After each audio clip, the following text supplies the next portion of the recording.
Bismillahirrahmanirrahim. Maka di antara alasan-alasan yang harus kita pahami dan harus kita mengerti, kenapa diri kita memilih kitab ini menjadi rujukan pembahasan kita.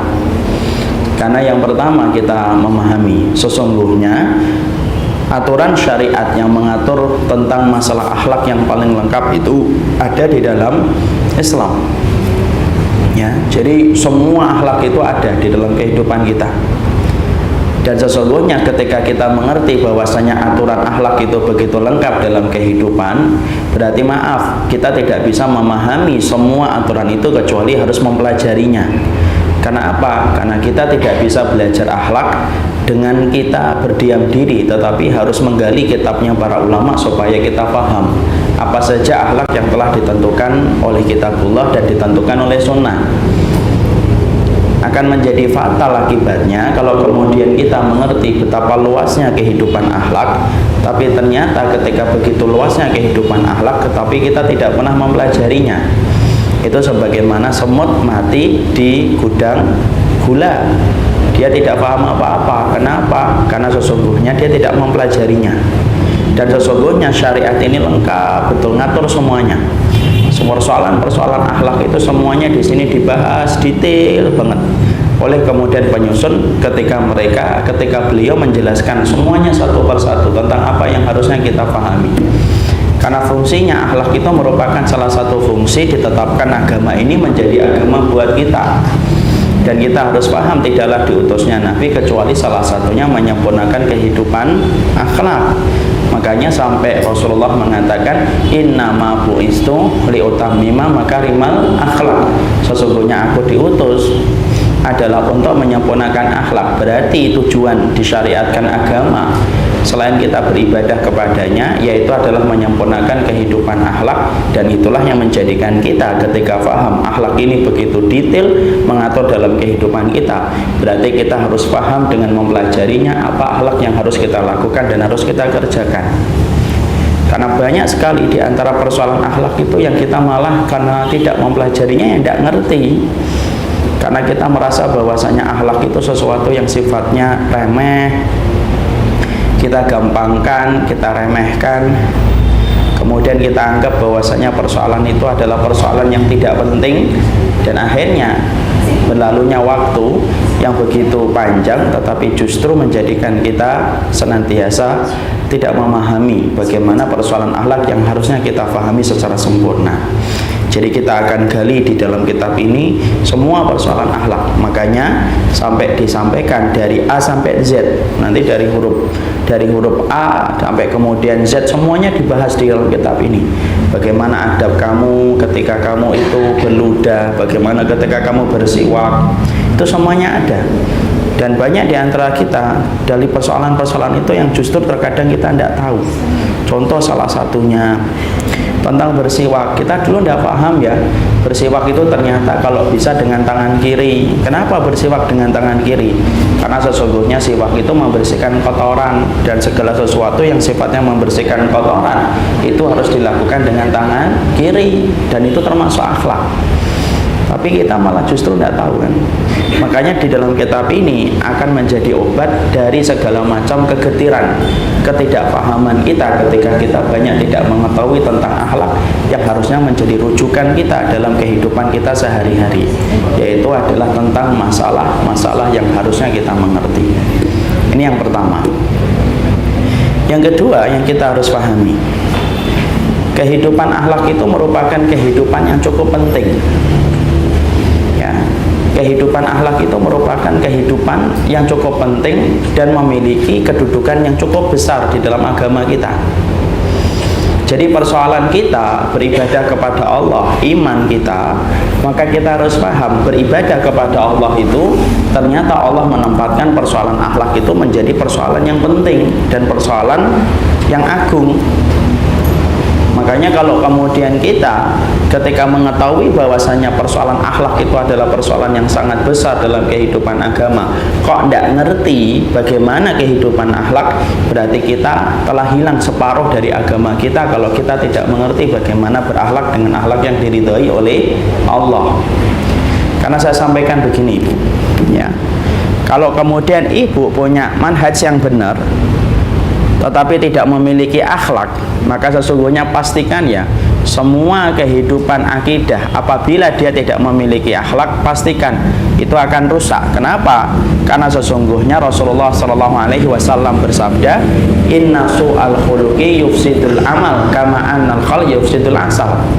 Karena Rasulullah sudah menyampaikan, sesungguhnya apabila kamu itu tidak punya akhlak ataupun akhlak kamu itu buruk, akhlak yang buruk itu merusak amal ibadah, sebagaimana kemudian cuka merusak madu. Jadi kalau ada orang yang kemudian mungkin dia mampu menyebutkan dalil, mampu menyebutkan riwayat, dan dia berpijak kepada pijakan akidah yang salimah, sunnah yang qayyimah, tetapi tidak memiliki akhlak, maka sesungguhnya pastikan sesungguhnya amal ibadah yang dia bangun akan menjadi bangunan ibadah yang rusak. Karena sesungguhnya buruk akhlak itu sebagaimana cuka yang merusak madu. Madu itu tidak bisa dicampur dengan cuka, rusak. Tidak percaya? Coba aja nanti madu kita di rumah, tuang, kemudian campuri dengan cuka, rusak itu madunya.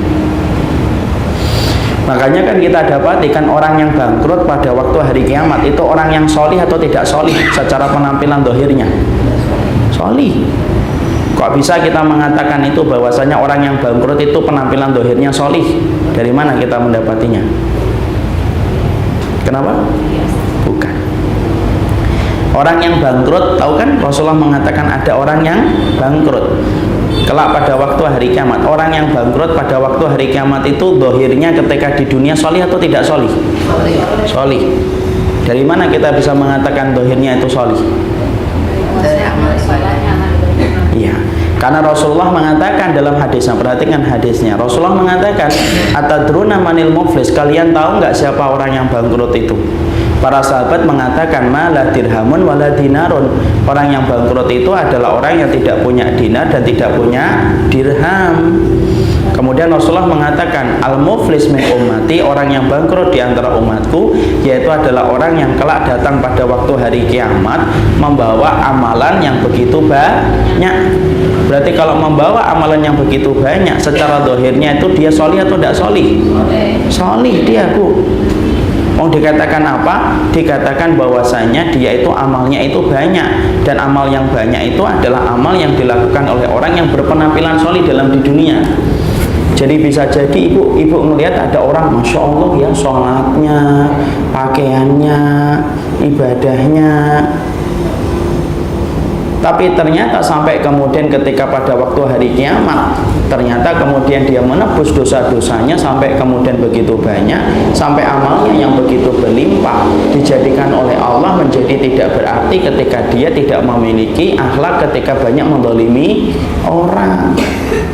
Berarti di situ kita paham loh, orang yang bangkrut kelak pada waktu hari kiamat bukan orang yang miskin amal dalam kehidupan di dunia, bukan orang yang miskin ibadah, tapi justru sebaliknya, orang yang bangkrut pada waktu hari kiamat, orang yang dohirnya itu adalah dohirnya solih dia.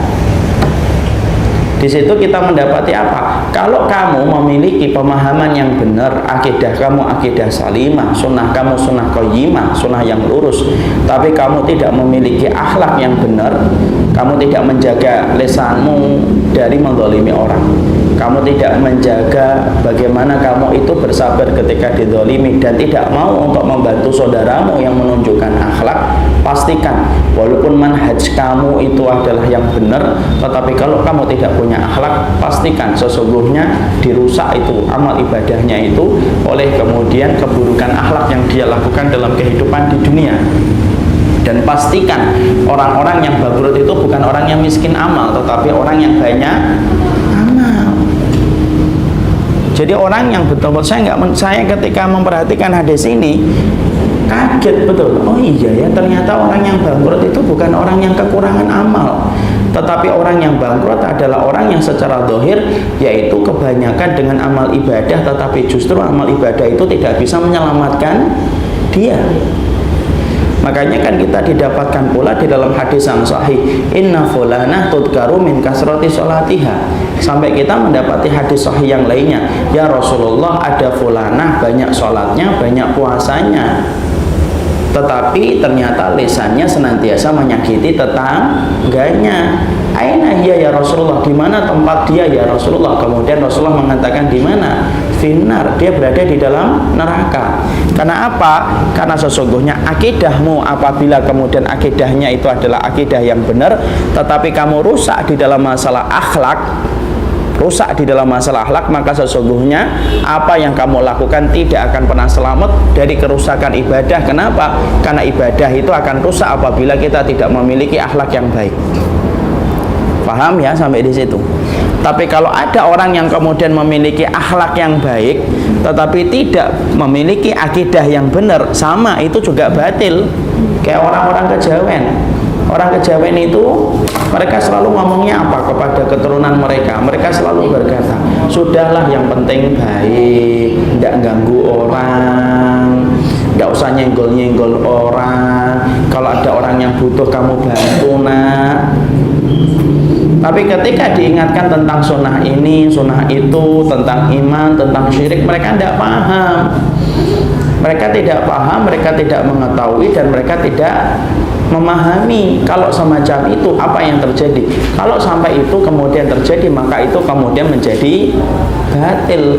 Kenapa? Karena sesungguhnya akidah yang benar itu memanggil akhlak, dan akhlak itu memanggil akidah yang benar. Ya, sudah.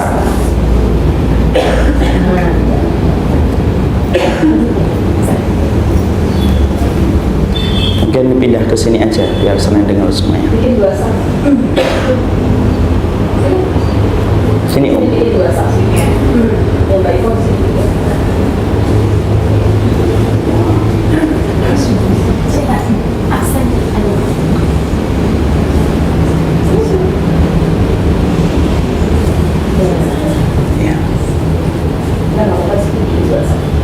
Ya. Nah disitulah kita memahami betapa pentingnya kehidupan akhlak itu kemudian mengiringi kehidupan akidah.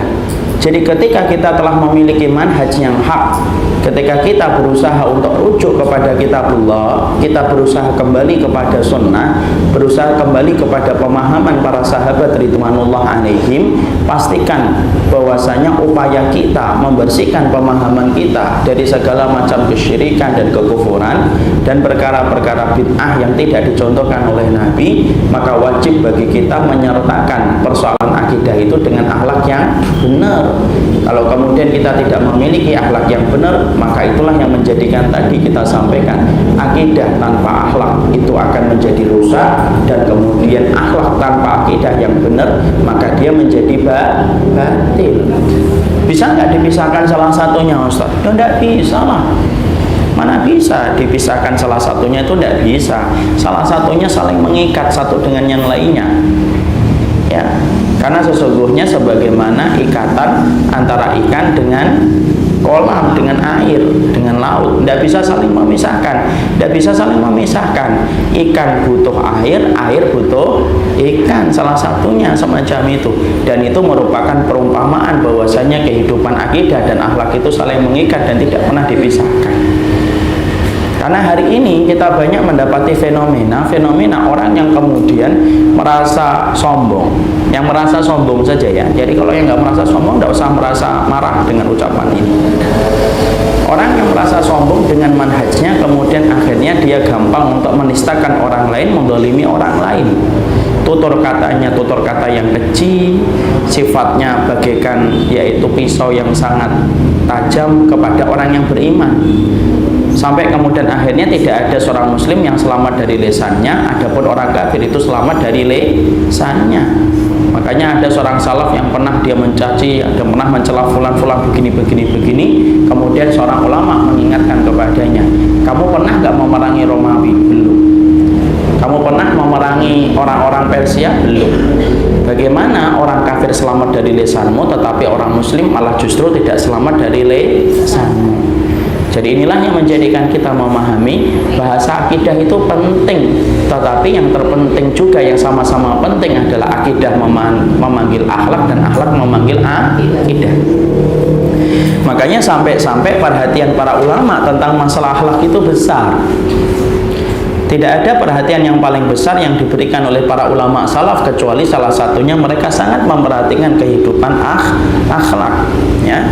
Sampai-sampai kemudian kita mendapati di antara para ulama itu sampai mengatakan sebagaimana dalam kitab Tadhkiratus Sami' wal Mutakallim, ya. Dalam kitab Tadhkiratus Sami' wal Mutakallim sampai ada seorang salaf itu, para salaf itu kalau mereka ngomong sama anak-anak mereka, maka mereka berkata, li anta ta'allam baban minal adab ahabbu ilayya min an ata'allam sab'ina baban min abwabil ilmi. Sampai-sampai kemudian para ba'du salaf itu mengatakan, li anta ta'allam baban minal adab. Nah, kalau kamu itu belajar tentang adab, belajar tentang akhlak, maka sesungguhnya itu lebih aku cintai walaupun cuma satu bab yang kamu pelajari daripada kamu mempelajari 70 bab yang lainnya tetapi bukan berkaitan tentang akhlak. Jadi kalau kemudian para salaf itu ngingetin anak, maka kemudian mereka itu ngingetin anaknya itu tentang akhlak. Nah, kalau kamu belajar tentang masalah adab walaupun cuma satu bab saja, maka lebih aku cintai sebagai ayahmu daripada kamu mempelajari banyak bab sampai 70 bab di mana bab itu bukan bab tentang akhlak. Kenapa? Satu bab tentang akhlak lebih penting daripada 70 bab yang lainnya. Itu yang mengatakan siapa? Salaf. Ya. Jadi orang yang kemudian bermanhaj salaf adalah orang yang harusnya pandai untuk memperlihatkan contoh. Makanya sering saya sampaikan kan mempelajari tentang masalah manhaj itu sebenarnya kita ini mudah. Kenapa? Manhaj yang hak ini gampang untuk dipahami. Kenapa? Sifatnya kebenaran itu gampang untuk dimengerti. Tapi yang paling sulit bukanlah kita mempelajari manhaj yang hak, tapi yang paling sulit adalah bagaimana mengamalkan kehidupan akhlak dalam kehidupan sehari-hari. Makanya sampai-sampai kita dapati Abdullah bin Mubarak itu berkata, ta'alamtul ilma ishrina sanatan wa ta'alamtul adab salasina sanatan. Sampai-sampai kita mendapati Abdullah bin Mubarak itu ngomong, aku itu belajar ilmu yang tidak ada kaitannya dengan masalah-masalah adab itu aku belajarnya itu cuma 20 tahun. 20 tahun toh. Belajar hadis, belajar tafsir itu 20 tahun. Tapi ketika aku mempelajari tentang masalah adab, aku belajarnya 30 tahun. Di mana porsi yang diberikan oleh Abdullah bin Mubarak ketika belajar tentang adab dan akhlak jauh lebih besar daripada porsi yang dipelajari oleh Abdullah bin Mubarak ketika belajar ilmu selain tentang akhlak. Lebih lama mana? Adab dan akhlak. Ada dulu ketika saya mengatakan belajar manhaj itu mudah, belajar akhlak itu yang susah, gitu loh. Kemudian dikritik gimana-mana. Padahal tidak bertanya. Padahal maksud saya, kenapa belajar manhaj itu gampang dan mudah? Karena Allah itu kalau menjelaskan kebenaran itu gampang difahami, ya atau tidak? Ibu kalau punya hati yang bersih itu pada dasarnya akan gampang memahami kebenaran. Kenapa? Allah dan Rasul, Allah itu zat yang paling ngerti bagaimana cara menjelaskan kebenaran supaya gampang dipahami oleh kita, dan Rasul adalah orang yang diberikan oleh ilmu oleh Allah supaya gampang menyampaikan risalah kebenaran. Selama ibu dan saya punya hati yang bersih dan punya komitmen untuk ngikutin Rasul, maka sesungguhnya ibu akan mudah memahami kebenaran. Tapi yang paling sulit itu apa? Bagaimana mempraktekkan akhlaknya Rasul, mempraktekkan akhlaknya para sahabat dalam kehidupan kita sehari-hari. Itu yang sulit dan itu yang susah. Ya, makanya sampai kemudian Abdullah bin Mubarak mengatakan semacam itu. Makanya sampai Al-Qarafi itu berkata bahwasanya orang yang sedikit adab itu jauh lebih baik daripada orang yang banyak ilmu tapi tidak memiliki adab.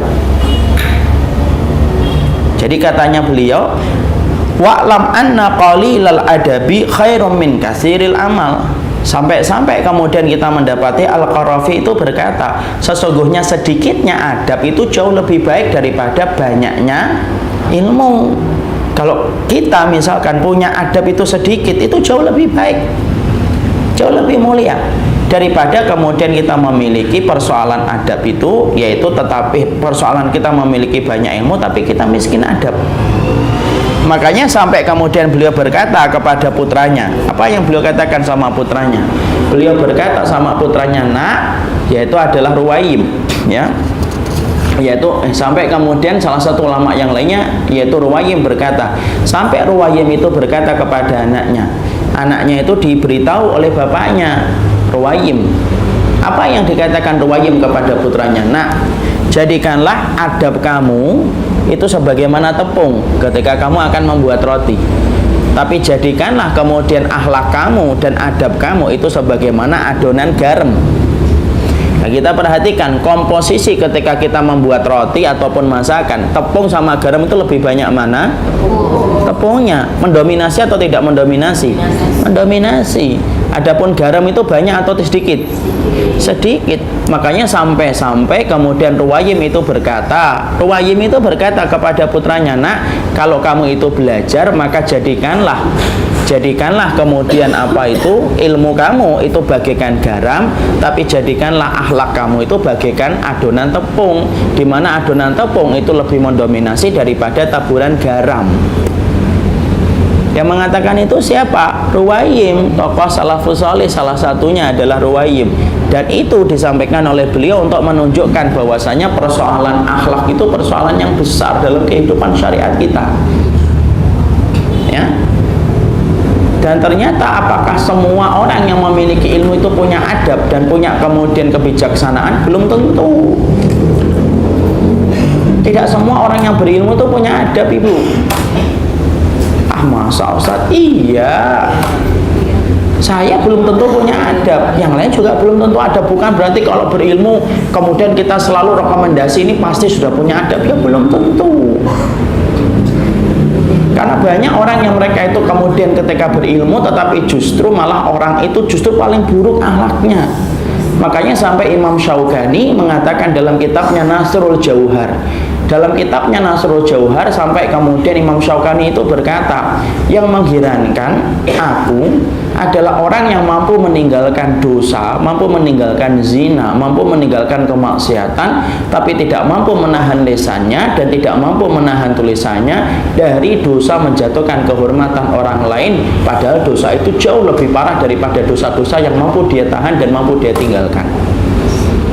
Makanya kan sampai kita kan salah satu contoh buruk akhlak kita apa? Menjatuhkan kehormatan orang lain, ya atau tidak, Ibu? Itu salah satu contoh kasus buruknya akhlak. Sampai zina itu yang paling ringan itu apa?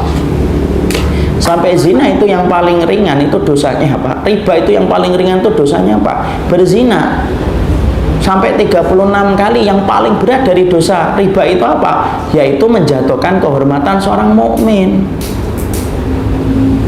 Tidak ringan itu, Ibu. Kenapa? Mungkin orang yang kita dolimi hari ini diem, tapi justru malah kita khawatir apabila orang yang kita dolimi itu diem, maka justru dia menyerahkan semua itu di hadapan Allah. Dan Allah itu ketika sudah membalas kedoliman, tidak ada zat yang paling tegas membalas kedoliman dengan satu adab kecuali itu Allah. Nah, jangan ringan. Hari ini tuh produk-produk kajian itu kadang-kadang menyedihkan. Kalau tidak merasa, tidak usah marah, ya. Ini bagi yang merasa aja.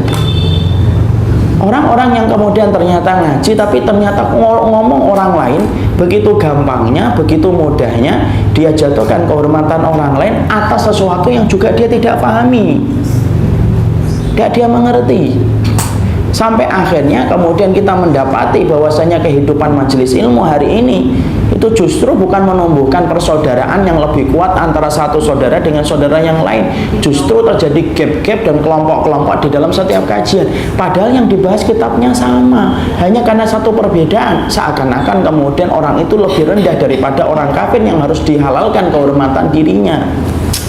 Kok gitu sih? Maaf lo ya, yang tidak merasa tidak usah. Ya, kadang-kadang kita nulis apa marah-marah gitu ya. Lu kalau antum tidak merasa, ngapain antum marah? Ya, jadi disitulah ini merupakan teguran untuk saya sendiri. Karena kalau kita ngomong, kita nulis itu kan sebenarnya teguran untuk kita sendiri kan. Makanya inilah yang menjadikan saya, Ibu, saya tidak mau ngajarin orang kalau kemudian hanya ngadirin, kalau kemudian ngajarin jamaah, setelah keluar dari majelis ilmu kemudian Ibu menjadi orang yang ganas, garang kepada orang yang beriman, kemudian Ibu selalu melihat orang lain itu dengan kacamata yang salah dan kacamata yang hitam. Maaf, lebih baik saya tidak usah ngajar orang semacam ini, saya sibukkan dengan orang-orang yang berhati bersih. Saya tuh maaf loh, kadang-kadang saya ketemu sama orang yang baru belajar, mungkin pakaiannya belum syar'i, mungkin cara kemudian majelis ilmunya belum terlalu banyak, tapi kadang-kadang saya nyaman ngobrol dengan mereka. Kenapa? Mereka bersih, mereka pengen baik dan tidak pengen sibuk dalam perkara yang tidak bermanfaat. Tapi kadang-kadang maaf loh ya, saya kadang-kadang ketemu sama orang yang sudah lajin lama, tapi kok Masya Allah ya, cara dia memilih pembicaraan, cara dia memilih tema, itu menyesakkan dada dan tidak ada manfaatnya untuk kebaikan kita dalam kehidupan di akhiratnya. Ini zaman fitnah. Saya sering ngomong berkali-kali, yang pendiam aja belum tentu masuk surga, kok yang banyak ngomong. Ya, yang pendiam aja belum tentu masuk surga. Supaya kemudian kita memahami bahwasanya kehidupan hari ini tuh gersang dari masalah ukhuwah, persaudaraan itu loh. Jadi kalau menyampaikan tentang masalah persaudaraan dalam iman, kayaknya itu indah banget di majelis ilmu, tapi giliran nanti majelis ilmu itu ditutup, selesai. Karena ternyata banyak orang yang bersaudara bukan karena Allah, tapi bersaudara karena kelompok. Makanya pertanyaan standarnya kalau baru ketemu, di mana Mbak? Orang mana? Orang sini. Ngajinya sama siapa? Yang ketawa pernah nanya atau pernah ditanya kayak gitu. Sampai kemudian kan gitu, ngajinya sama fulan. Oh, sudah tahu nggak tentang fulan begini. Sudah pernah ketemu atau enggak beliau? Belum. Pernah safar sama beliau? Belum. Safar aja belum pernah. Lah yang ngomong Ustaz, tanya Ustaznya pernah safar nggak sama beliau? Ya, karena apa? Karena ternyata kita tuh pingin, Ibu, apa kita tidak merindukan sebuah kebersamaan? Karena musuh kita terlalu banyak. Orang kafir itu siang malam bagaimana pengen menghancurkan saya, menghancurkan keluarga saya, pengen menghancurkan ibu dan keluarganya ibu. Seakan-akan orang kafir itu, lihat saja, orang kafir itu Masya Allah berjuang mati-matinya dia itu melakukan itu kok. Seakan-akan orang kafir itu masuk neraka susah banget kan, bangun televisi, bangun media supaya memerangi orang mukmin. Lah kok kita malah sempat-sempatnya kayak gitu, terus buat apa? Dan orang berdekatan dengan orang semacam itu justru menyesakkan dada. Kenapa? Orang yang sudah gampang untuk menjatuhkan kehormatan orang lain, Ibu, hari ini Ibu diajak untuk menjatuhkan kehormatan fulan, tunggu, bisa jadi besok ketika Ibu kepleset atau Ibu kemudian tersandung, Ibu pun akan menjadi orang yang pertama akan dihujat kehormatannya. Kenapa? Kebiasaan itu membentuk karakter. Makanya Imam Syafi'i sampai berpesannya apa? Imam Syafi'i itu Ustadz internal apa? Syekh besar atau kemudian Ustadz Jabodetabek? Ulama besar. Sampai Imam Syafi'i itu kemudian mengatakan, apa yang dikatakan oleh Imam Syafi'i? Imam Syafi'i sampai mengatakan, man ahabba ayaftahallahu lahu qalbahu ayunawirahu fa'alaihi bil khulwah wa tarkus sufaha wa qillatul aql wa bughdhu ahlul ilmi alladhi ma'ahum insafun wala alladhi laisa ma'ahum insafun wala adabun. Sampai Imam Syafi'i itu berkata, apa yang dikatakan oleh Imam Syafi'i? Imam Syafi'i, barang siapa yang ingin dilapangkan hatinya, kemudian ingin untuk diberikan cahaya di dalam hatinya, maka hendaklah dia itu bil khulwah, sering sendirian dengan Allah. Wa tarkus sufaha, meninggalkan orang yang bodoh. Wa bughdhu ahlul ilmi, dan kemudian membenci orang yang berilmu. Siapa orang yang berilmu yang wajib dibenci? Kata Imam Syafi'i, alladzi laisa ma'ahum, yang mana mereka itu tidak memiliki laisa ma'ahum insafun, tidak memiliki kebijaksanaan, yaitu kema'rufan, kebijaksanaan. Insaf itu bijaksana, wala adabun, dan tidak memiliki adab. Pengen ditulis perkataan ini? Tulis. Imam Syafi'i. Kenalkan Imam Syafi'i?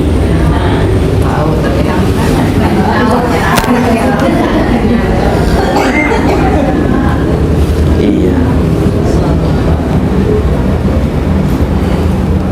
Imam Syafi'i kemudian mengatakan, man ahabba ayaftahallahu qalbahu. Mau ditulis bahasa Arabnya? Enggak, insyaallah.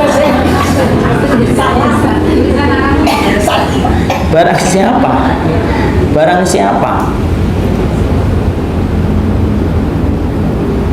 yang pingin dilapangkan hatinya, yang pingin dilapangkan hatinya,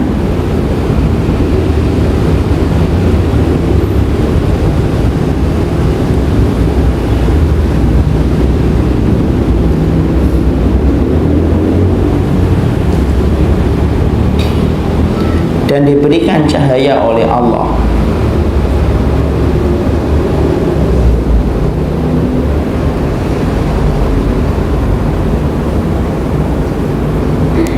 yang ingin dilapangkan hatinya dan diberikan cahaya oleh Allah, maka hendaklah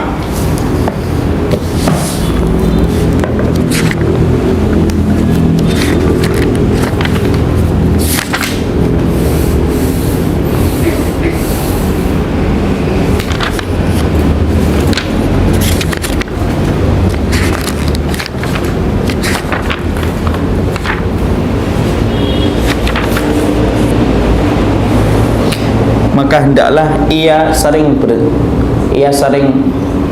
bersendirian, ia sering bersendiri atau khalwah, sering bersendiri sama Allah. Artinya ya tengah malam bangun, di tengah setiap orang yang tenggelam dengan tidurnya yang pulas, bangun, jangan jadi bangkai di hadapan Allah.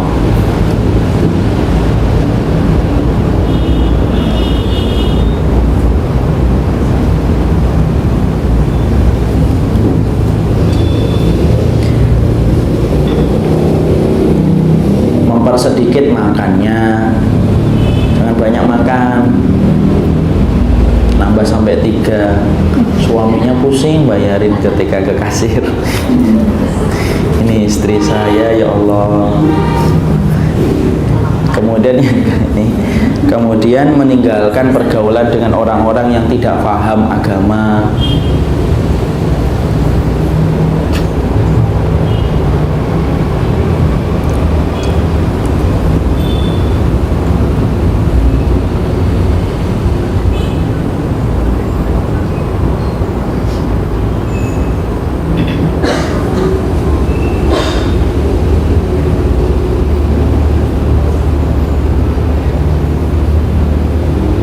Dan membenci para ulama yang tidak memiliki sifat bijaksana dan tidak memiliki sifat dan tidak memiliki adab dan akhlak, dan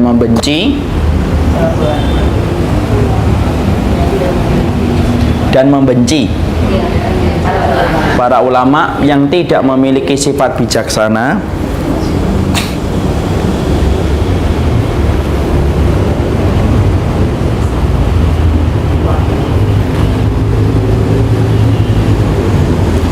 serta tidak memiliki adab dan akhlak, serta tidak memiliki adab dan akhlak.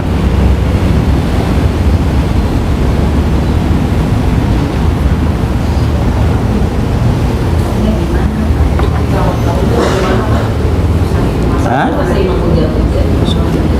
Apa? Ya itu kan bisa merasakan ini punya adab tidak orang Ustaz. Kemudian itu dalam kurung buka di dalam kitab Al-Majmu' Syarh Muhadzab,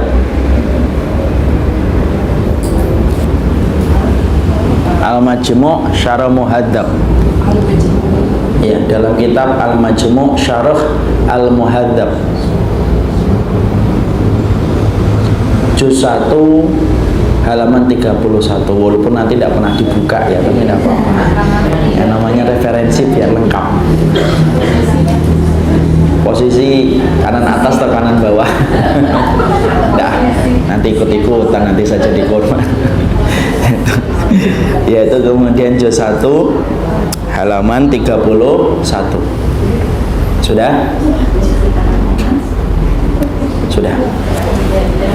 Jadi disitulah kita makanya mengetahui betul, itulah pentingnya bagaimana kehidupan akhlak, ya. Makanya mempelajari akhlak adalah merupakan satu bagian dari pelajaran hidup yang tidak pernah mengenal kata henti dan tidak pernah mengenal kata cuti. Ya. Jadi kemudian kita akhirnya harus mempelajari itu seumur hidup kita. Dan kenapa akhirnya kita memilih kitab Mawsu'atul Adab? Supaya kita ngerti bagaimana cara membangun akhlak dan cara membangun adab itu yang benar. Ya, Ibu, contohnya akhlak ketika ngetok pintu 3 kali, sudah 3 kali saja. Kalau memang tidak dibukakan, kita harus paham loh Ibu, menerima tamu itu hukumnya mubah, tapi melayani tamu itu hukumnya wajib, memuliakan tamu. Bedakan ya. Kita membukakan pintu dan tidak membukakan pintu itu tergantung kepada kondisi sahibul bait. Kalau dia tidak menerima, boleh atau tidak? Boleh. Tapi kalau sudah masuk, wajib dia memuliakan tamu. Jadi kalau misalkan kita bertamu sudah 3 kali, ya sudah. Tapi sandalnya 5-5-nya ada, Ustaz. Mobilnya ada, motornya ada. Saya miss call juga kedengeran handphonenya. Itu berarti mungkin di dalam dia lagi punya uzur. Mungkin lagi bertengkar asik sama suaminya, diganggu kita datang, ini ngapain, apa nggak ngerti saya lagi bertengkar ini. Makanya kemudian nantilah di sini, oh itulah akhlak. Makanya oh ya sudah akhlak. Husnudon atau tidak? Husnudon. Jangan kemudian pulang marah-marah. Awas pokoknya nanti giliran ke rumah saya. Jangan harapin saya buka pintu. Nggak usah gitulah. Makanya kemudian kita belajar di sini. Ya, makanya kemudian disitulah kita akan memahami bagaimana adab berbeda pendapat, bagaimana adab ketika menyampaikan dakwah. Ternyata ada di sini semuanya Ibu. Dalam menyampaikan dakwah juga gitu Ibu, ketika ngasih nasihat kepada saudaranya jangan terlalu sering. Itu ada. Oh, kalau menyampaikan misalkan Ibu berbagi sama anaknya kalau sudah SMA, Ibu berbagi tulisan karena dapat di grup. Karena kita lihat grup anak-anak kita tidak ada grup-grup Islam, akhirnya kita nge-share. Nge-share itu 2 kali sudah paling banyak Ibu. Jangan terlalu sering. Sampai 3 kali, 4 kali bosan dia. Dan akhirnya apa? Setiap ibunya nge-share tulisan selalu di-delete duluan dan dia mau baca karena terlalu banyak. Loh, itu ada di sini, ada, itu adab kita. Loh, sampai ketika kita menyampaikan kebenaran pun harus ngerti cara kemakrufan ketika menyampaikan kebenaran. Diatur caranya, jangan terlalu sering. Kayak minum obat, kalau terlalu sering lewat Ibu, OD dia, overdosis nanti akhirnya. Sama ini mengunjungi saudara kita, ada nggak adabnya? Ada. Kalau mengunjungi saudara kita itu jangan terlalu sering. Mentang-mentang silaturahmi kita ingin memperpanjang umur. Akhirnya apa? Datang terus kemudian ke saudara kita. Sampai kemudian sehari itu 2 kali datang. Sampai kemudian ditanya, kenapa sih kamu datang terus ya? Kan saya ingin memperpanjang umur. Ya Allah, kamu panjang umur, sahibul baitnya pendek umur. Kenapa kemudian pendek umur? Telat ya. Maka kemudian disitulah kita akhirnya memahami kan, disitulah kita akhirnya paham semuanya persoalan akhlak ini harus kita ngerti. Jadi sampai kita melakukan kebaikan pun ada caranya, memilih waktu itu juga penting. Adab kita sama Quran, kapan kita menghafalkan Quran itu ada adabnya. Makanya Ibu ketika menghafalkan Quran ketika pagi itu beda dengan menghafalkan Al-Quran ketika habis duhur. Coba menghafalkan habis duhur itu, mau menghafalkan 5 ayat aja muter. Tapi kalau saya pagi kok masih gitu juga, itu berarti yang salah bukan Qurannya. Yang salah kamunya banyak maksiat dan susah untuk menghafalkan Quran. Tapi ternyata semuanya telah dibahas dan telah disusun oleh Rasul. Semuanya di sini ada. Dan disinilah kita memahami bahwasanya kenapa kita akhirnya memilih kitab ini menjadi rujukan kita setiap bulannya. Alasan yang kedua adalah supaya kita paham menempatkan kehidupan akhlak merupakan persoalan dan pembelajaran tanpa henti dan tanpa cuti. Kenapa? Orang yang justru banyak yang jatuh dalam masalah akhlak itu adalah orang yang hari ini justru kemudian ketika para ulama ngingetin justru adalah orang yang banyak ilmunya. Nah, yang tadi kita katakan, orang yang bangkrut pada hari kiamat bukan orang yang miskin ilmu, tapi orang yang bangkrut pada waktu hari kiamat orang yang banyak ilmunya, banyak amalnya, banyak ibadahnya. Artinya orang itu ketika di dunia banyak membuat orang terpesona, ibadahnya Masya Allah, tapi ternyata dia menebus ibadah itu yang sangat banyak, yaitu adalah digugurkan semua ibadah itu ketika dia tidak sadar melakukan banyak perkara yang merupakan cermin dari akhlak yang buruk. Itu yang keberapa? Yang kedua. Yang ketiga, kita harus paham. Yang kita pahami apa? Sesungguhnya kehidupan akhlak di dalam syariat ini itu ditentukan oleh Allah dan ditentukan oleh Rasul. Makanya kalau kita bicara akhlak itu tidak pakai perasaan. Jadi kalau semua akhlak dan semua adab dalam kehidupan kita itu semuanya dirumuskan dengan penjelasan-penjelasan yang qat'i dari Allah dan Rasulnya. Kenapa? Akhlak kita sebagai seorang muslim itu dibentuk dan disusun dan ditetapkan oleh Allah dan Rasulnya, bukan dibentuk oleh perasaan. Karena nanti kita harus pahami loh, bedakan akhlak yang terbentuk dari syariat dan akhlak yang terbentuk atas adat istiadat. Beda. Jadi akhlaknya seorang muslim itu apa? Akhlaknya seorang muslim itu yaitu adalah akhlaknya seorang muslim itu ditentukan oleh Allah, dan apapun yang ditentukan oleh Allah sifatnya apa? Sifatnya universal, dan sifatnya itu adalah universal, dan sifatnya adalah membawa kemaslahatan dalam kehidupan kita. Dan akhlak itu tidak dibentuk dan ditentukan oleh perasaan. Karena kadang-kadang nanti kita dapati ada tabrakan-tabrakan dalam kehidupan sehari-hari. Contoh, ya, ada akhlak yang dianggap akhlak oleh masyarakat tapi tidak dianggap akhlak di dalam syariat. Contoh apa? Contoh, ibu sering nggak ketika menghadiri walimah, kemudian pembawa acara berkata, dan sang mempelai pengantin sudah memasuki ruang, diharapkan kepada semua tamu undangan untuk berdiri menyambut. Kemudian kita akhirnya apa? Berdiri. Padahal boleh nggak kita berdiri untuk menyambut manusia? Nggak boleh. Rasulullah aja nggak mau kok dilakukan semacam itu dan diperlakukan semacam itu. Rasul itu pernah ketika ada salah satu, Rasulullah itu pernah ketika beliau datang kemudian para sahabat berdiri, lalu kemudian Rasulullah mengatakan, jangan melebih-lebihkan saya sebagaimana Ahlul Kitab itu melebih-lebihkan Isa. Maka di situ kita mengetahui apa? Oh, ternyata akhlak menurut adat itu kadang-kadang berbeda dengan akhlak menurut syariat, kadang-kadang dalam beberapa hal, bukan semuanya. Dan kita sebagai seorang muslim, tuntunan akhlak kita itu tuntunan akhlak kitabullah dan sunnah, bukan menurut perasaan dan bukan menurut kebiasaan apa yang sudah dilakukan jamak oleh masyarakat. Hari ini kita belajar ada juga lagi. Makanya kalau kita misalkan ibu ada menghadiri semacam itu, ya kita tidak berdiri. Tapi coba pandangan masyarakat apa kalau kita tidak berdiri? Tidak sopan, tidak menghargai. Padahal kita kalau sudah datang itu di acara walimah itu sebenarnya sudah menghargai atau tidak?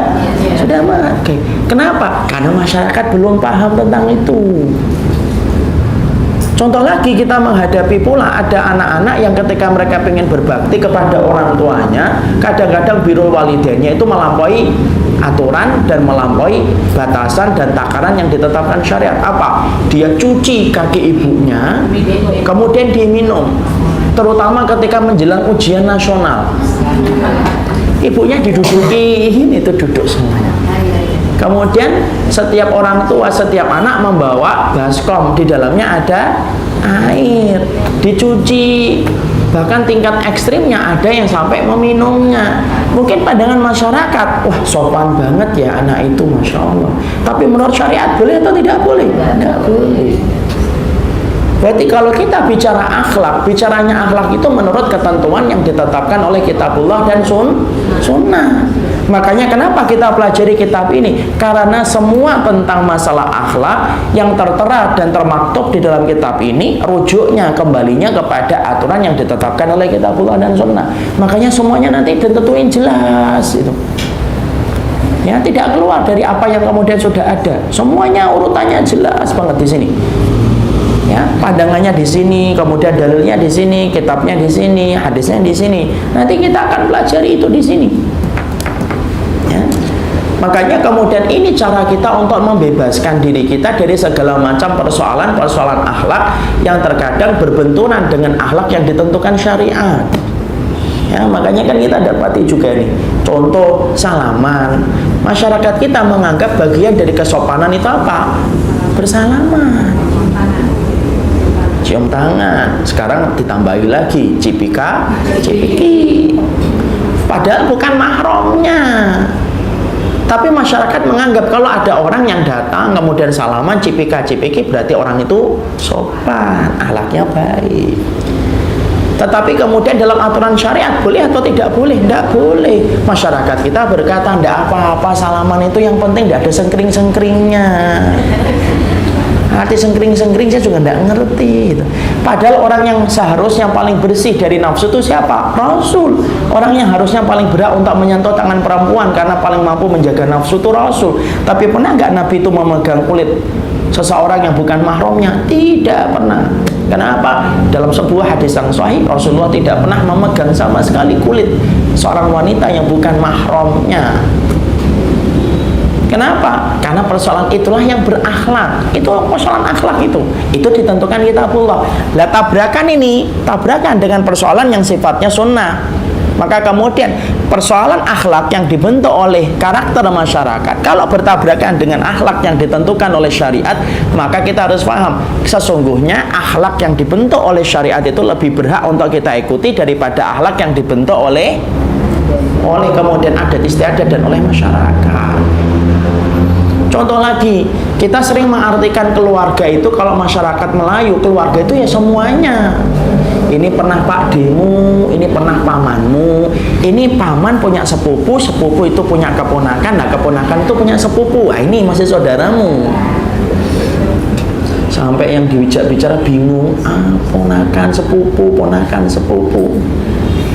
Akhirnya apa? Karena sudah dijelaskan itu saudara, sudah tidak apa-apa, sana berduaan tidak apa-apa. Akhirnya apa? Sering kita dapati orang tua membiarkan anaknya kemudian satu tempat tidur dengan siapa? Dengan sepupunya, pada laki dan perempuan. Karena kita beralasan itu kan anaknya kakak saya.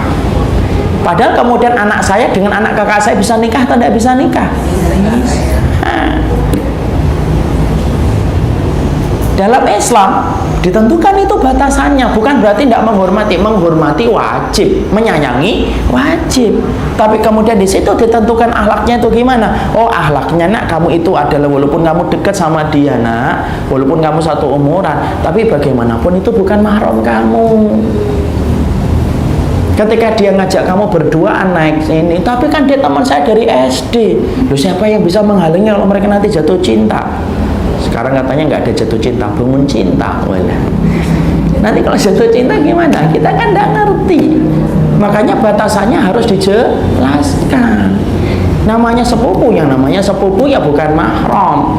Walaupun kemudian orang luar mengatakan enggak, akhlak banget sih sama sepupu kok gitu.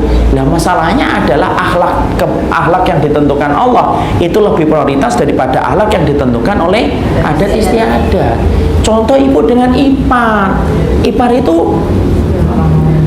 itu maut atau tidak maut? Ipar itu mahram atau tidak mahram? Ipar itu bukan mahram. Kadang-kadang kemudian suami kita karena belum paham, beliau ngomong, nanti jadi nggak ke Blok M? Jadi, ya sudahlah, sekalian aja sama kemudian si Andri misalkan. Andri itu adiknya suami. Tapi kan Andri tidak bawa istrinya, mas, tidak apa-apalah, sama adikku sendiri saja. Padahal kita ngerti kalau kemudian dia meninggal, Andri bisa nikahin istrinya saya, bisa lah. Makanya itulah akhlak itu harus kita kembalikan rujukannya kepada kitabullah. Karena apa? Ada manusia yang bingung untuk meletakkan kondisi akhlak. Mana ini akhlak yang diikuti? Akhirnya apa? Dia banyak melanggar syariat hanya karena mengatakan inilah akhlak. Salah. Akhlak kepada Allah yang harus didahulukan. Ya. Jadi akhlak kita kepada Allah itulah yang kita harus pahami. Karena akhlak itu ditentukan oleh kitabullah dan sunnah, bukan ditentukan oleh perasaan dan bukan ditentukan oleh prasangka yang dibentuk oleh adat istiadat masyarakat kita. Bukan, itu kehidupan akhlak yang kemudian ada di dalam syariat Allah. Ya, makanya kita nanti banyak sekali menemukan hal-hal yang semacam itu. Ya, contohnya kemudian kita akhlaknya kalau kemudian melihat orang sakit, yang membacakan Quran, sunnahnya apa? Mengingatkan dia tentang hutangnya. Kadang-kadang kalau masyarakat kita kan, mosok jenguk orang sakit bacain Quran. Emang saya mau mati ya Pak? Padahal akhlaknya memang kita datang membacakan apa? Setidaknya Al-Ikhlas, Al-Falaq, An-Nas. Itu akhlaknya. Dan tetapi masyarakat banyak belum memahaminya. Ya begitulah, nanti kita pelan-pelan kemudian memberitahu mereka. Karena sesungguhnya kehidupan akhlak yang kita pahami, akhlak dalam syariat ini ditentukan rujukannya jelas dalam kitabullah dan sunnah. Ya, contohnya yang kemudian berlebihan, yang misalkan contohnya kita ngelewatin hormat sama orang, kemudian kita harus dalam keadaan duduk bersila. Nanti kalau kemudian mundur, tidak boleh membelakangi, gaya-gaya feodal, kemudian akhirnya sambil jalan mundur, tidak boleh membelakangi orang itu. Kayak kemudian apa? Prajurit kepada atasan, tidak ada. Walaupun itu tampak sopan, tapi ternyata di hadapan Allah itu justru malah kemudian salah. Disitulah kita paham.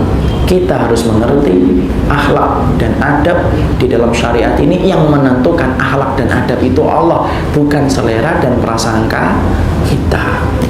Kalau kita sudah mengembalikan akhlak kepada prasangka kita dan perasaan kita, maka sesungguhnya akan menjadikan kita kehidupannya mungkin mungkin di pandangan orang itu sholih, di pandangan orang itu baik, tapi ternyata kita berantakan di hadapan Allah ketika kita mendahulukan akhlak menurut versi manusia dan meninggalkan akhlak menurut versi syariat. Ya, contoh laki-laki dan perempuan ngobrol berduaan misalkan tadi jalan, maka kan disunahkan bagi setiap laki-laki untuk menundukkan pandangan atau memalingkan pandangan semaksimal mungkin. Tapi kadang-kadang orang berprasangka apa? Ini apa sih diajak bicara kok? Matanya ke sana ke sini, nggak melihat saya, malah melihat ke atas, melihat ke bawah. Masyarakat kita mengatakan apa? Itu justru tidak sopan. Tapi menurut syariat itu yang justru malah sopan. Makanya di situ kita paham ya Ibu. Makanya apakah semua adat itu nanti bertentangan dengan kitabullah? Enggak lah. Banyak adat-adat yang ternyata sesuai dengan kitabullah. Kalau sesuai dengan kitabullah dan sunnah, silahkan diteruskan akhlak itu. Tidak ada masalah. Tapi kalau akhlak itu sudah berbenturan dengan akhlak yang ditentukan oleh syariat, kewajiban kita mendahulukan akhlak yang ditentukan oleh syariat. Apa itu akhlak-akhlak yang tidak bertentangan dengan syariat? Banyak. Akhlak masyarakat Melayu kalau bertemu apa? Senyum. Kan masyarakat kita gitu, mau diapa-apain senyum. Maka itu akhlak, memuliakan tamu. Kadang-kadang walaupun sampai melampaui batas.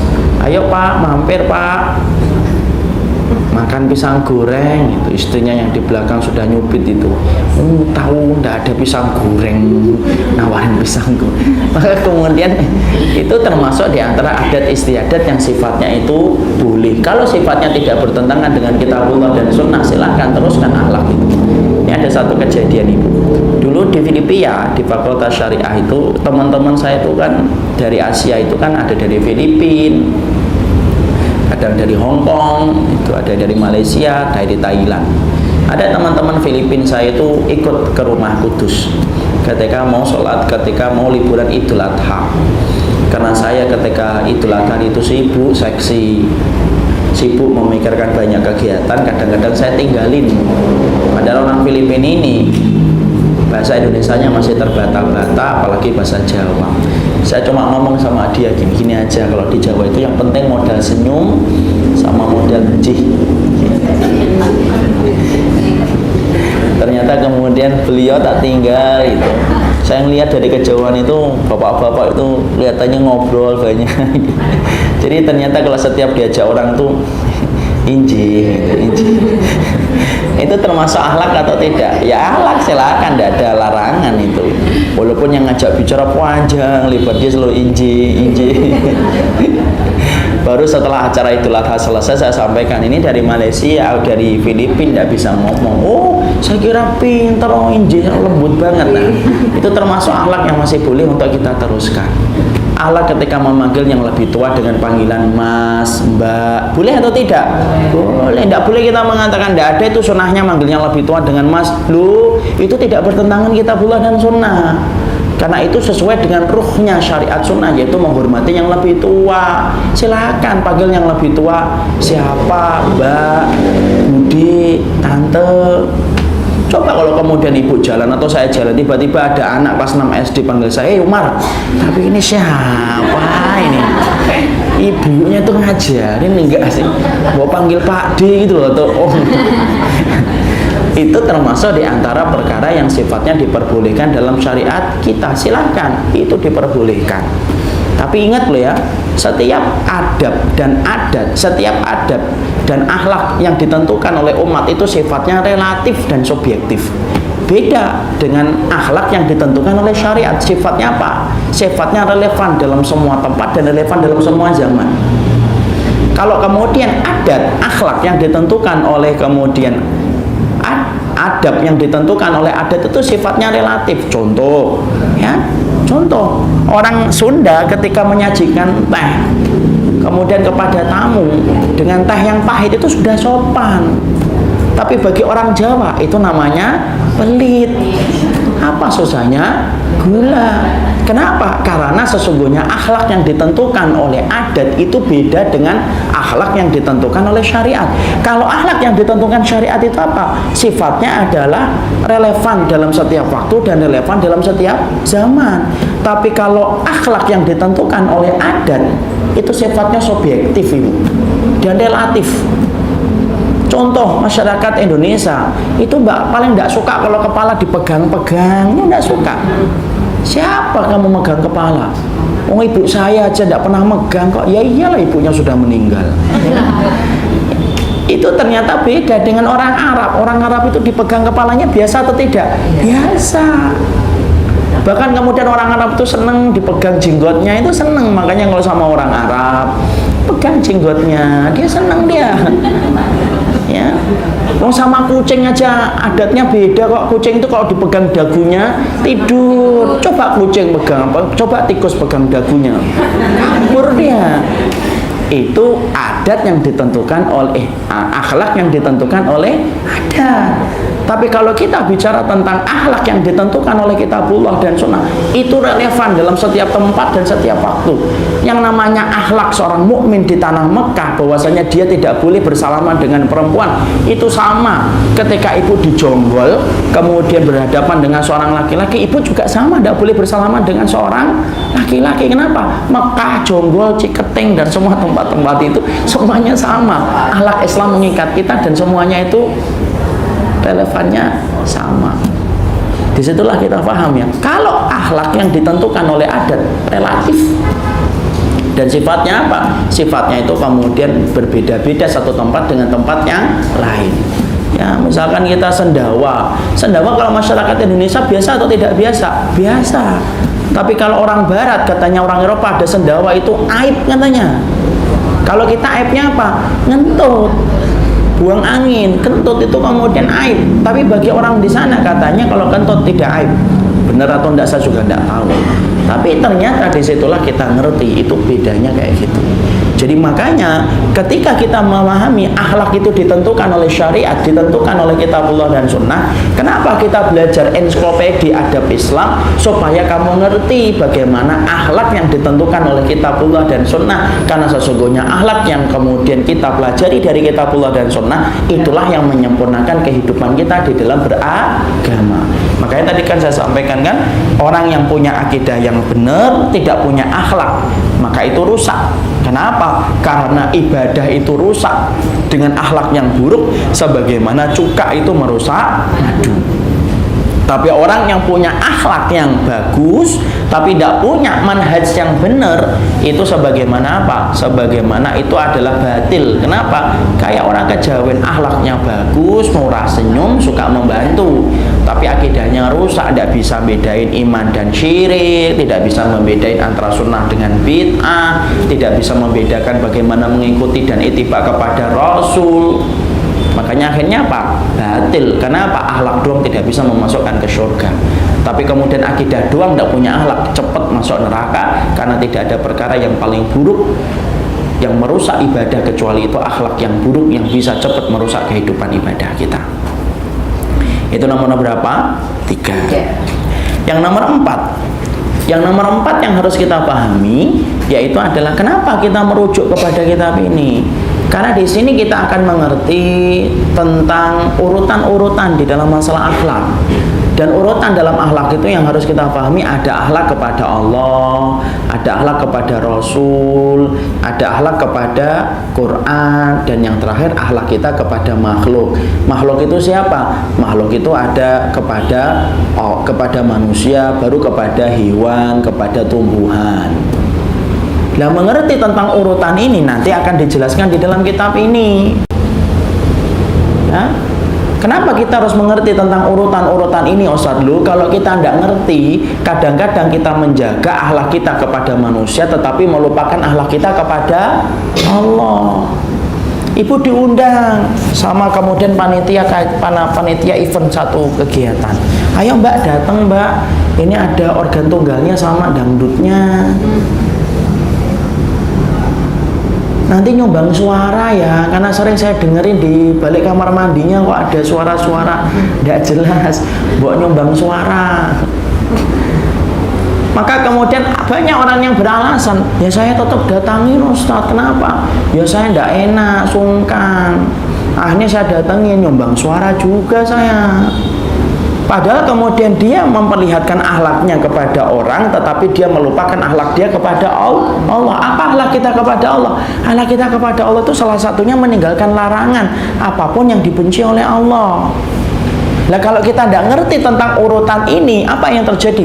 Kalau tidak ngerti tentang urutan ini, berantakan ini kompasnya. Urutannya berantakan. Akhirnya apa? Prioritasnya menjadi berantakan. Makanya nanti dalam kitab ini kita akan belajar dulu adab dan akhlak kita kepada Allah itu apa, akhlak kepada Rasul itu apa. Nanti di dalam kitab ini, sebelum kita membahas tentang akhlaknya ketika kita punya pembantu, bagaimana, itu kita bahas dulu bagaimana adab kita kepada Allah, kepada Rasul itu kayak apa. Ya kalau kita tidak ngerti tentang urutan-urutan ini, wah bisa jadi kemudian berantakan kita. Mendahulukan akhlak kepada makhluk tetapi meninggalkan akhlak kita kepada Allah. Meninggalkan akhlak kita kepada Quran untuk kita bela, tetapi kemudian apa? Walaupun dia mengatakan, walaupun orang kafir kan kita harus kemudian baik. Kan ini adalah sifatnya menistakan. Berarti akhlak kita kepada Quran lebih didahulukan daripada akhlak kita kepada orang kafir. Di situ ada urutan-urutannya. Contoh, akhlak kita kepada pohon. Ada nggak kita itu diperintahkan untuk berakhlak kepada pohon? Iya, Ibu.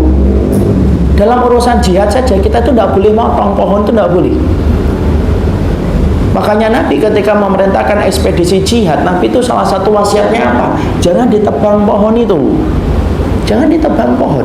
Dan pohon itu menempati sesuatu yang istimewa. Kenapa? Allah itu memisalkan kalimat tauhid dengan permisalan pohon. Karena pohon ini makhluknya Allah. Dan pohon itu bisa merasakan enggak? Bisa ngerasain. Mana dalilnya Ustaz? Kita apa enggak ngerti toh? Ketika kemudian Rasulullah itu pernah kemudian bersandar ke pohon kurma, lalu kemudian setelah itu para sahabat mampu membangun tembok, kemudian Rasulullah tidak lagi bersandar ke pohon kurma. Pohon kurmanya ngapain? Nangis. Pohon kurmanya nangis. Makanya sampai ketika Nabi ke masjid kemudian mendapati suara tangisan, para sahabat saling mencari itu. Siapa yang nangis itu? Masya Allah ya, kalau sahabat ketika ada tahu yang nangis itu, Walaupun mereka tidak tahu kalau yang menangis itu pohon. Kalau kita ada tahu nangis, tidak ada yang nangis, sudah lari terbirit-birit. Kita, Ustadz kami.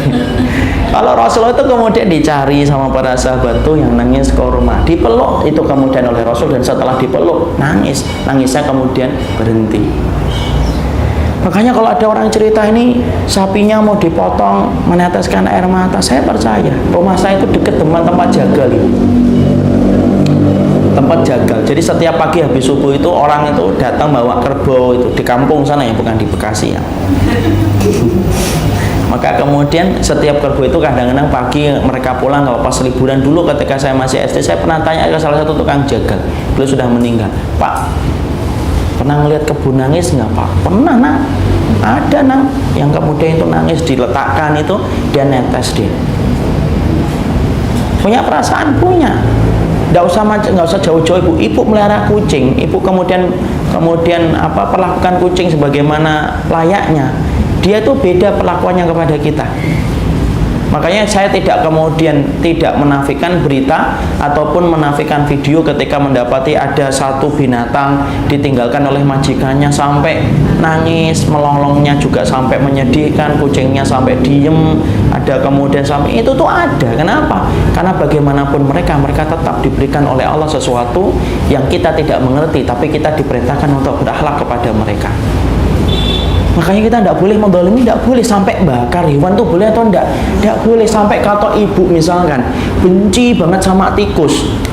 Walaupun saya paham ya gregetan banget ya, karena kemudian korden sobek, gabus sobek gitu kan, sampai mesin cuci rusak gitu kan. Tapi tetap kita tuh tidak boleh kemudian menzalimi tikus. Salah satu di antara mufti, di antara syekh mufti itu menerangkan setiap kezaliman itu akan dibalas oleh Allah. Dia memisahkan satu video syekhnya itu dalam Twitternya itu, dalam Instagramnya. Dia memisahkan satu video. Ada seorang keluarga dapetin tikus, mungkin saking marahnya tikus itu dibakar itu. Dari mana? Dari kemudian ekornya. Ibu tahu Allah langsung hukum itu. Allah jadikan tikus itu ketika dibakar oleh kemudian dari ekornya, tikus itu langsung kabur. Kan kepanasan dia. Ketika kepanasan kemudian kabur ke rumah, nyenggol sofa, nyenggol pakaian, nyenggol semuanya karena dia lari kepanasan. Dan apa yang terjadi? Rumah itu terbakar habis disebabkan dia telah menzalimi salah satu makhluknya Allah. Makanya di situ kita paham bagaimana kemudian dalam Islam itu, disitulah kita ngerti kan. Sampai kemudian dalam Islam itu ngatur akhlak itu sampai kita ngatur akhlaknya sampai kepada hewan. Sampai kita mendapati ada seorang wanita dimasukkan oleh Allah ke dalam neraka, ya salah satunya karena tidak punya akhlak kepada kucing yang dia pelihara.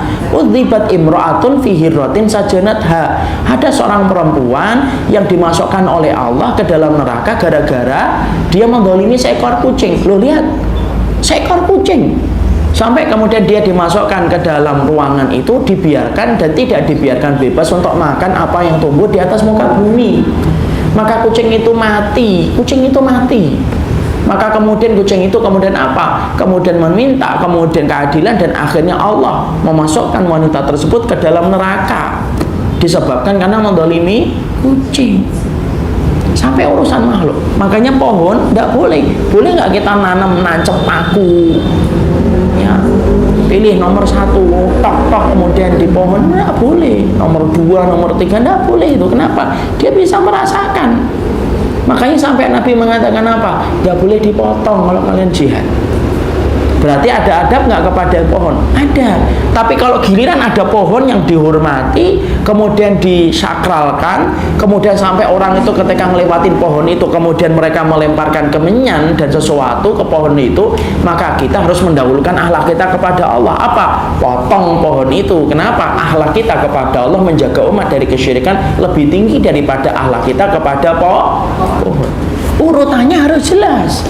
Makanya di dalam akidah ini ada akhlak kepada Allah, akhlak kepada Rasul, ada akhlak kepada Quran, dan baru akhlak kepada makhluk. Makhluk itu terbagi lagi kepada manusia, kepada kemudian hewan, kepada kemudian tumbuh-tumbuhan. Kita harus ngerti urutan itu, Ustaz. Iya, harus ngerti urutan itu, karena sesungguhnya mengerti tentang urutan itu menjadi perkara yang penting supaya kita tidak salah. Ya, jadi itulah kemudian yang kita harus pahami. Bahkan beberapa hal itu kita harus paham. Bahkan posisi seseorang itu terkadang akhlaknya bisa beda, Ibu. Jadi misalkan ibu berbuat baik kepada seorang muslim yang jauh, itu beda dengan ibu berbuat akhlak kepada saudara dekatnya. Beda. Sedekah itu merupakan salah satu wujud kecintaan yang kita berikan kepada saudara yang jauh atau saudara yang dekat. Yang dekat. Kenapa? Posisi itu mempengaruhi. Di mana nanti kita ketahui, dan itulah yang akan kita pelajari di dalam kitab ini. Jadi itulah, Masya Allah ya. Jadi makanya kitab ini, kenapa kita berikan mukadimah sepanjang ini dari tadi? Karena pada dasarnya kita ingin mengetahui semua itu. Karena kita paham ya, tidak ada syariat yang paling lengkap mengatur akhlak kecuali syariat Islam. Dan tidak ada perkara yang paling penting setelah urusan akidah kecuali persoalan akhlak. Dan yang ketiga, kita kemudian ngerti supaya kita paham urutan itu adalah urutan yang dibuat oleh Allah, Rasulnya, baru kita berakhlak kepada manusia dan makhluk. Dan kita paham akhlak itu ditentukan oleh Allah, bukan ditentukan oleh adat. Dan kitab ini menjawab dari semua yang nanti kita perlukan, dan kita akan mempelajari kitab ini. Jadi inilah kitab yang nanti kita pelajari. Memang agak tebal sih. Saya ingat betul ini, di salah satu tempat saya mengajar kitab ini ada di beberapa tempat. Ada yang sudah 8 tahun tapi juga belum selesai. Jadi kalau kita di sini sebulan sekali, ya mungkin sampai bertahun-tahun, tapi tidak apa-apa, kita akan pelajari kitab ini. Dan ini ada 2 jilid. Ini ada 2 jilid. Kalau kitab aslinya iya, kitab aslinya ini, tapi maaf ya, saya tidak merekomendasikan untuk dibeli karena pasti tidak paham ya. Jadi cukup kita membeli yang versi Indonesianya ya, dan pastikan untuk dapat. Dan insya Allah kita akan membahas kitab, karena sesungguhnya kajian sistematik yang paling baik adalah kajian tentang kitab. Barakallahu fikum. Ini yang dapat kita sampaikan dari apa yang telah kita bahas. Semoga Allah memberikan kebaikan atas apa yang kita pelajari. Jadi mukadimahnya adalah kenapa kita belajar kitab ini? Satu, karena syariat ini mengatur lengkap dan detail tentang masalah akhlak, dan kita tidak bisa berpangku tangan kecuali kita harus mempelajarinya dengan bersungguh-sungguh. Dua, karena kita ngerti tidak ada perkara yang paling penting setelah kehidupan akidah kecuali adalah kehidupan akhlak. Orang yang punya akidahnya benar tapi akhlaknya tidak benar, maka itu rusak. Karena amal ibadah itu cepat rusak kalau tidak punya akhlak yang benar. Tapi kalau punya akhlak yang benar tapi tidak punya akidah, maka itu namanya batil. Kenapa? Akhlak doang tidak bisa memasukkan ke surga. Kemudian alasan yang ketiga, kenapa kita pilih kitab ini? Karena kita paham semua persoalan tentang akhlak ditentukan oleh Allah dan Rasulnya. Berarti kita harus mempelajarinya, apapun akhlak itu. Karena sesungguhnya akhlak kita sebagai seorang muslim tidak ditentukan oleh adat, tidak ditentukan oleh gaya kehidupan masyarakat kebanyakan, tidak ditentukan oleh penilaian manusia dan perkiraan-perkiraan yang dimiliki manusia. Tetapi akhlak seorang muslim ditentukan oleh Allah dan Rasulnya. Dan kita paham tadi, akhlak yang ditentukan oleh syariat bersifat qat'i dan relevansinya dalam setiap waktu dan relevansinya pas dalam setiap zaman. Beda dengan akhlak yang ditentukan oleh adat. Dia sifatnya relatif dan subjektif karena setiap tempat beda-beda menentukan prosesi akhlak. Makanya kita dapati kan kalau di Padang akhlaknya itu perempuan yang melamar laki-laki dan wajib memberikan mahar. Yang memberikan mahar siapa? Perempuannya. Salah. Padahal kemudian kita ngerti yang memberikan mahar adalah laki-laki. Masyarakat kita berkata, jangan lamar laki-laki, tidak sopan, kayak murahan aja. Padahal di dalam sunnah, boleh nggak seorang wanita melamar seorang laki-laki? Boleh, dan itu bukan aib. Karena banyak orang yang menawarkan dirinya kepada Rasulullah. Ada wanita-wanita yang menawarkan dirinya kepada Rasulullah, tapi masyarakat kita mengatakan apa? Itu aib. Tapi ternyata dalam syariat itu tidak aib. Makanya pentingnya bagi kita mengetahui akhlak yang telah ditentukan oleh kitabullah dan sunnah. Dan yang keempat, di sini kita akan belajar tingkatan-tingkatan akhlak. Nanti kita belajar dulu akhlak kita sama Allah itu gimana sih, supaya kita tidak berantakan ketika menentukan posisi. Diundang dangdutan datang, ketika ditanya, kan ibu sudah tahu hukumnya, tapi saya kan ingin menunjukkan kesopanan sama orang yang ngundang, Ustaz. Ya salah. Kenapa? Karena sesungguhnya kamu ketika berani mendatangi sesuatu yang telah kamu ketahui hukumnya, berarti kamu telah meninggalkan apa yang kamu kerjakan di dalam akhlak kepada Allah, yaitu adalah meninggalkan larangan. Berarti apa? Dia parameternya rusak.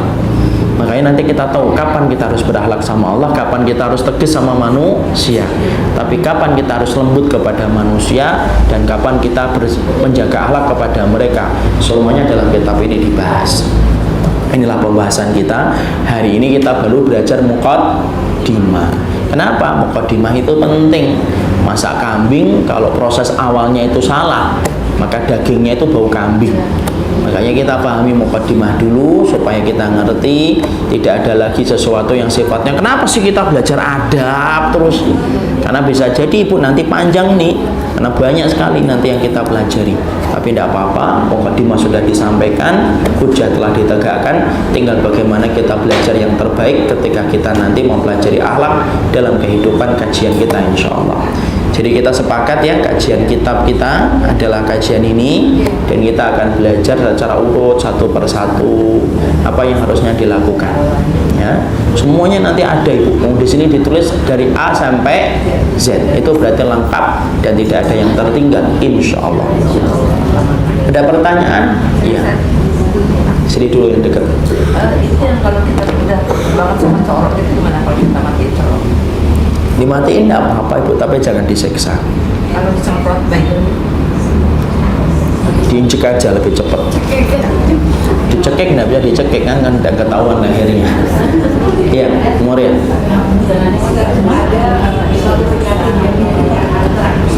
Antrak.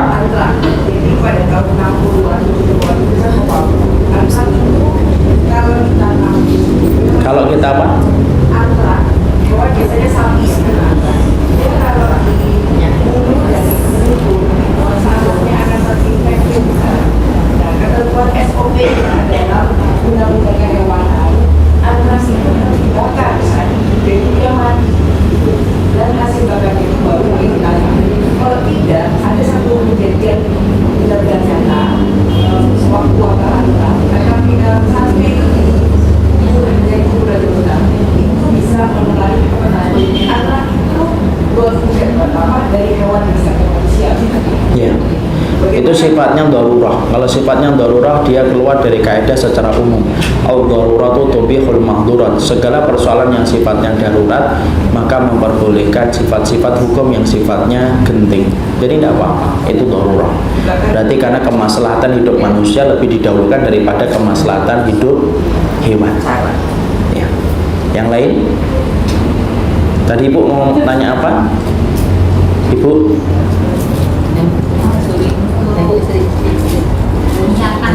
Apa? Iya.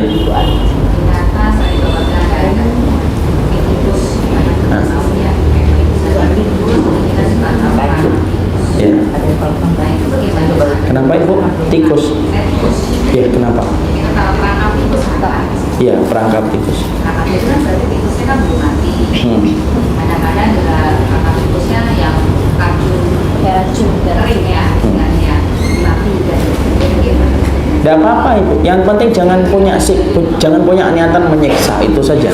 Karena ada orang yang kemudian dimasukkan ke air panas sampai tikusnya kesakitan, sampai setengah hari dia baru mati, tenggelam. Ya kalau mau bunuh aja sekalian. Iya, segera mati untuk mematikan, jangan memperlambat proses kematiannya. Iya. Karena menyegerakan itu, menyegerakan itu adalah kebaikan. Sama tadi satu lagi Pak, yang orang tua itu memang apa sunnah tidak ada gitu kayak nikahi orang tua bapak tidak mau secara tapi secara larangan kan juga tidak ada itu hanya mungkin ada saya dan sebagainya itu menurut bapak bagaimana? Kalau menurut Ana lebih baik kemudian kalau memang tidak ada keterangan dan tidak ada contohnya, lebih baik untuk ditinggalkan, itu lebih mulia. Karena lebih baik bagi kita mencukupkan apa yang sudah ada. Kita ini kalau berbakti sama orang tua, yang banyak yang masih bisa kita lakukan. Lebih baik kita fokus kepada sesuatu yang belum mampu kita kerjakan daripada mengerjakan yang sesuatu masih debatable. Itu kan sifatnya masih debatable, sifatnya masih diperdebatkan. Makanya lebih baik mencukupkan apa yang sudah jelas ada saja. Contohnya memeluknya, itu kan sudah hormat. Misalkan dalam tradisi nikah, tidak usah dicuci kakinya lah, dipeluk kemudian dicium tangannya kan boleh. Dan itu kan sebenarnya sudah cukup, tidak mantap. Jangan pakai perasaan. Karena saya mengalami keluarga seperti ini, ada saudara yang salah, tapi saya sudah di mana aja disuruh salah disuruh Tidak ada. Kalau sampai semacam itu jelas tidak ada. Ya, insya Allah. Allah alam bisawab, ini yang dapat kita sampaikan. Ya. Sebentar Ibu, yang belum dulu. Iya, silakan. Tadi menjelaskan bahwa tidak Rasulullah perempuan itu bisa melamar laki-laki gitu ya. Secara ada daripada perempuan itu kan juga dia melamar laki-laki dan memberikan mahar. Dengan memberikan mahar perempuan laki-laki itu boleh. Tidak boleh lah, mahar itu dari laki-laki. Mahar laki-laki ya. Tapi perempuan yang melamar boleh. Perempuannya menawarkan diri. Perempuan itu bukan melamar, perempuan itu menawarkan dirinya. Jadi ibu misalkan ketemu dengan anak, misalkan laki-laki yang ibu seneng, kemudian nanti ibu telepon nanti malam, akhi mau nikah dengan saya enggak? Iya.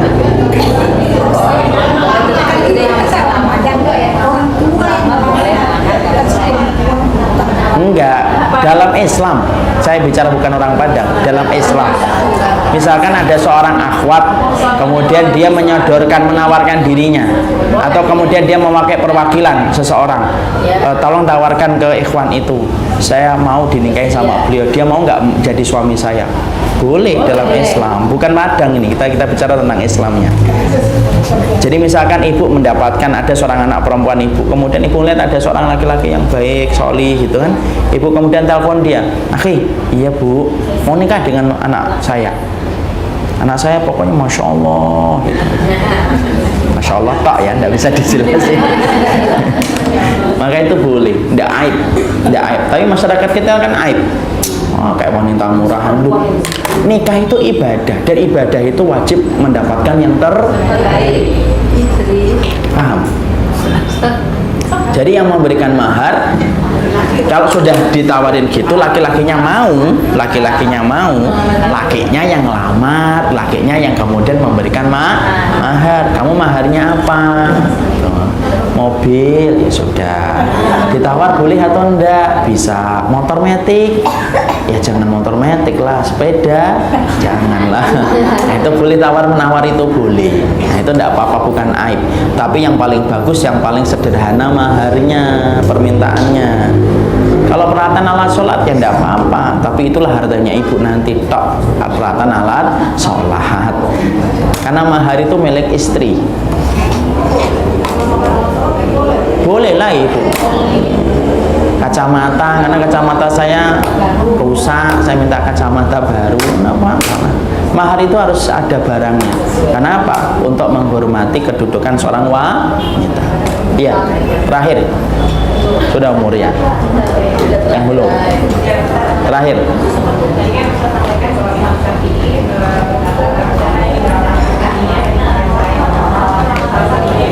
Ibu-ibu yang belakang, adabnya, akhlaknya ketika di kajian tidak boleh bicara. Ayo diamalin akhlaknya. Terus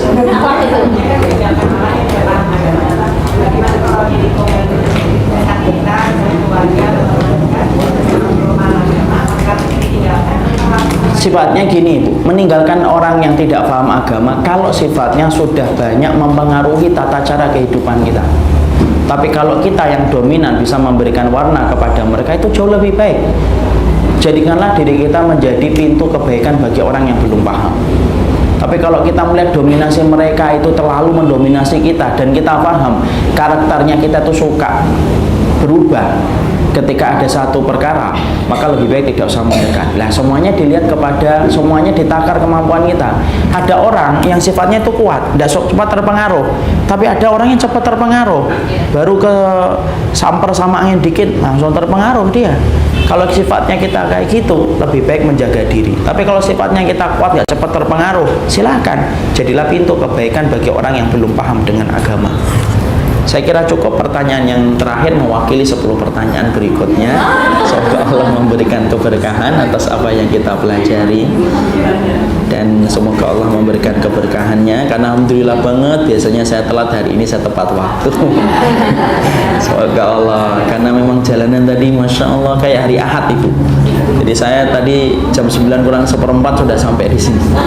Ini yang dapat kita sampaikan dalam pertemuan kali ini. Semoga Allah memberikan keberkahan. Subhanakallahumma wa bihamdika asyhadu an la ilaha illa anta astaghfiruka wa atubu ilaik. Assalamualaikum warahmatullahi wabarakatuh.